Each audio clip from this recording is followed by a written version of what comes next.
ಸ್ನೇಹಿತರೆ, ಕಲ್ಯಾಣಿ ಹಿಡನ್ ವೈಬ್ಸ್ಗೆ ಸ್ವಾಗತ. ನಾನು ನಿಮ್ಮ ಮೋಹನ್ ದಾಸ್ ಮಾಡೋ ನಮಸ್ಕಾರಗಳು. ಅಧಿಕ ಮಾಸ ಮಹಾತ್ಮೆಯ ಅಧ್ಯಾಯ 26, 27 ಮತ್ತು 28 ಈ 3 ಅಧ್ಯಾಯಗಳಲ್ಲಿ ಏನು ಕಥೆ ಮುಂದುವರಿಯುತ್ತದೆ ಅಂತೇಳಿ ನೋಡೋಣ.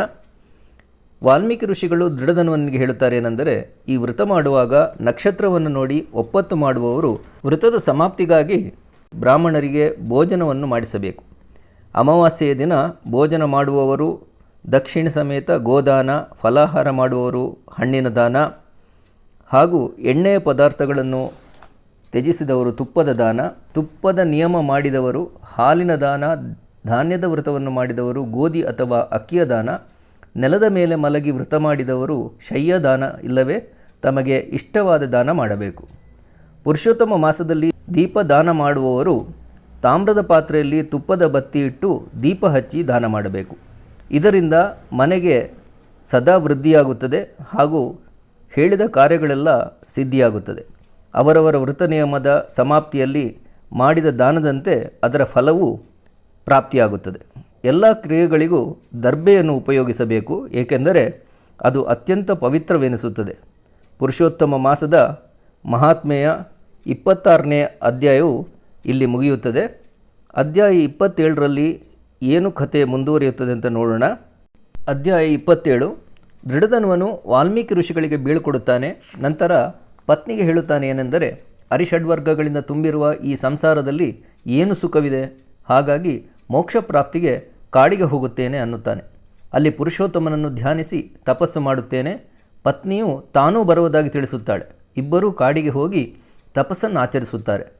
ಈ ಮಾಸ ಕಳೆದ ಮೇಲೆ ಒಂದು ವಿಮಾನವು ಬಂದು ದಂಪತಿಗಳನ್ನು ಕರೆದುಕೊಂಡು ಗೋಲೋಕಕ್ಕೆ ಒಯ್ಯುತ್ತದೆ. ಪುರುಷೋತ್ತಮ ಮಾಸದಲ್ಲಿ ಆಚರಿಸಿದ ತಪಸ್ಸಿನ ಫಲವಾಗಿ ಅವರಿಬ್ಬರು ಶಾಶ್ವತವಾಗಿ ಶ್ರೀಕೃಷ್ಣನ ಸನ್ನಿಧಾನದಲ್ಲಿ ವಾಸಿಸತೊಡಗುತ್ತಾರೆ. ನಾರಾಯಣನು ನಾರದರಿಗೆ ಹೇಳುತ್ತಾನೆ ಏನೆಂದರೆ, ಈ ಪುರುಷೋತ್ತಮ ಮಾಸದ ಮಹಿಮೆಯನ್ನು ವರ್ಣಿಸಲು ಯಾರಿಂದಲೂ ಸಾಧ್ಯವಿಲ್ಲ. ಈ ಭೂಮಿಯಲ್ಲಿ ಈ ಮಾಸದ ಅನುಷ್ಠಾನಕ್ಕೆ ಸರಿಸಾಟಿಯಾದುದು ಮತ್ತೊಂದಿಲ್ಲ. ತಿಳಿದೋ ತಿಳಿಯದೆಯೋ ಈ ಮಾಸದಲ್ಲಿ ಉಪವಾಸ, ತೀರ್ಥಸ್ನಾನ, ಧ್ಯಾನ, ಜಪ ಮಾಡಿದವರಿಗೆ ಕೋಟಿ ಜನ್ಮದ ಪಾಪವೆಲ್ಲವೂ ನಷ್ಟವಾಗುವುದು. ಇದರ ಬಗ್ಗೆ ಒಂದು ಕಥೆ ತಿಳಿಸುತ್ತೇನೆ. ಒಂದು ಕೋತಿಯು ತಿಳಿಯದೆಯೇ ಈ ಮಾಸದಲ್ಲಿ 3 ದಿನ ತೀರ್ಥಸ್ನಾನ ಮಾಡಿದ ಕಾರಣ ತನ್ನ ಸಮಸ್ತ ಪಾಪಗಳಿಂದ ಮುಕ್ತಿ ಹೊಂದಿ ಗೋಲೋಕಕ್ಕೆ ಹೋಗುತ್ತದೆ, ಅಂದರೆ ಗೋಲೋಕ ಪ್ರಾಪ್ತಿಯಾಗುತ್ತದೆ.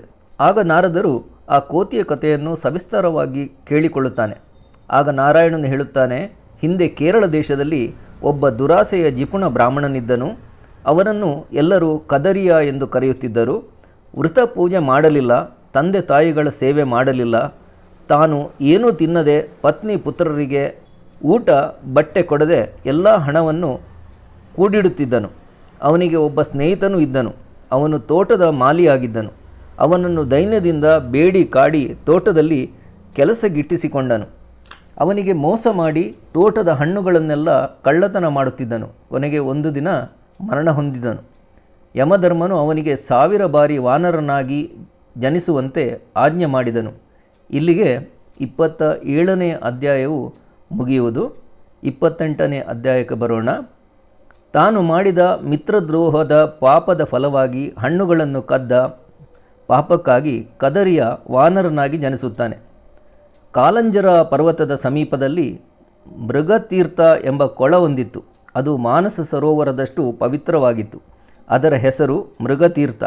ಅಲ್ಲಿಗೆ ದೇವತೆಗಳು ರಾಕ್ಷಸರ ಭಯದಿಂದ ಮೃಗದ ರೂಪ ಧರಿಸಿ ಸ್ನಾನ ಮಾಡಲು ಬರುತ್ತಿದ್ದರು.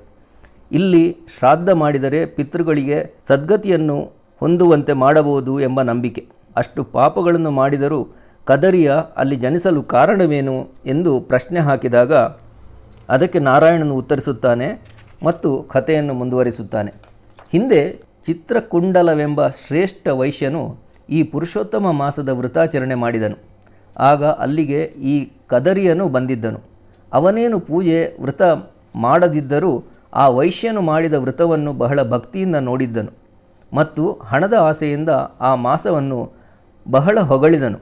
ಯಾಕೆಂದರೆ ಆ ವೈಶ್ಯನು ಬ್ರಾಹ್ಮಣರಿಗೆಲ್ಲ ಮೃಷ್ಟಾನ್ನ ಭೋಜನ ಹಾಕಿ ಕೈತುಂಬ ದಕ್ಷಿಣೆ ಕೊಡುತ್ತಿದ್ದನಲ್ವ, ಅದಕ್ಕೆ.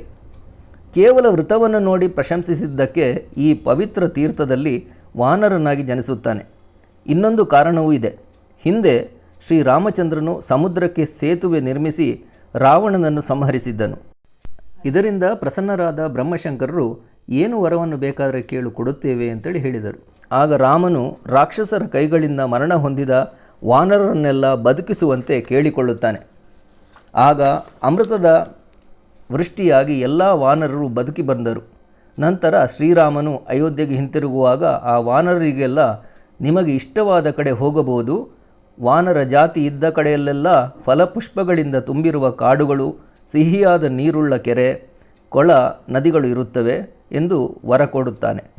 ಇದರಲ್ಲಿ ಕದರಿಯನು ವಾನರನಾಗಿ ಜನಿಸುತ್ತಾನೆ. ತನ್ನ ಪಾಪದ ಫಲವಾಗಿ ಶರೀರದಲ್ಲಿ ಹುಣ್ಣುಗಳಾಗಿ ನರಕ ಯಾತನೆ ಅನುಭವಿಸುತ್ತಿದ್ದನು. ದೈವಯೋಗದಿಂದ ಪುರುಷೋತ್ತಮ ಮಾಸ ಬಂದಿತ್ತು. ನಿರಾಹಾರದಿಂದ ದಶಮಿ ತಿಥಿಯಿಂದ 4 ದಿನಗಳವರೆಗೆ ಈ ಮಾಸದಲ್ಲಿ ವೃತವನ್ನು ಆಚರಿಸಿ ರೋಗದಿಂದ ಬಳಲಿ ಬೆಂಡಾಗಿ ಆ ಕೊಳದಲ್ಲಿ ಬಿದ್ದಿತ್ತು. ದೇಹವೆಲ್ಲ ಪವಿತ್ರ ನೀರಿನಿಂದ ನೆನೆಯಿತು. ಆ ಪುಣ್ಯದ ಫಲವಾಗಿ ಶರೀರವು ಪವಿತ್ರವಾಯಿತು. ನಂತರ ಶ್ರೀಹರಿಯ ಭಟರು ಅವನನ್ನು ವಿಮಾನದಲ್ಲಿ ತಮ್ಮ ಜೊತೆ ಬರುವಂತೆ ತಿಳಿಸಿದರು. ಇಲ್ಲಿಗೆ 28ನೆಯ ಅಧ್ಯಾಯವು ಸಂಪೂರ್ಣವಾಯಿತು. ಸ್ನೇಹಿತರೆ, ಈ ಅಧಿಕ ಮಾಸದ ಮಹಾತ್ಮೆಯ ಎಲ್ಲ ವಿಡಿಯೋಗಳು ಇವತ್ತಿಗೆ 28 ಅಧ್ಯಾಯದವರೆಗೆ ಮುಟ್ಟಿದೆ. ಇನ್ನು ಕೆಲವು ಅಧ್ಯಾಯಗಳು ಉಳಿದಿವೆ. ಈ ಎಲ್ಲ ವಿಡಿಯೋಗಳನ್ನು ನೀವು ನೋಡುತ್ತಾ ಇದ್ದೀರಿ ಎಂದು ಭಾವಿಸುತ್ತೇವೆ. ಎಲ್ಲ ವಿಡಿಯೋಗಳಿಗೂ ಲೈಕ್ ಮಾಡಿ, ಶೇರ್ ಮಾಡಿ ಮತ್ತು ನಿಮ್ಮ ಗೆಳೆಯರೊಂದಿಗೆ ಹಂಚಿಕೊಳ್ಳಿ. ಮುಂದಿನ ವಿಡಿಯೋದಲ್ಲಿ ಸಿಗೋಣ. ಧನ್ಯವಾದಗಳು. ನಮಸ್ಕಾರ. ಹರೇ ಕೃಷ್ಣ.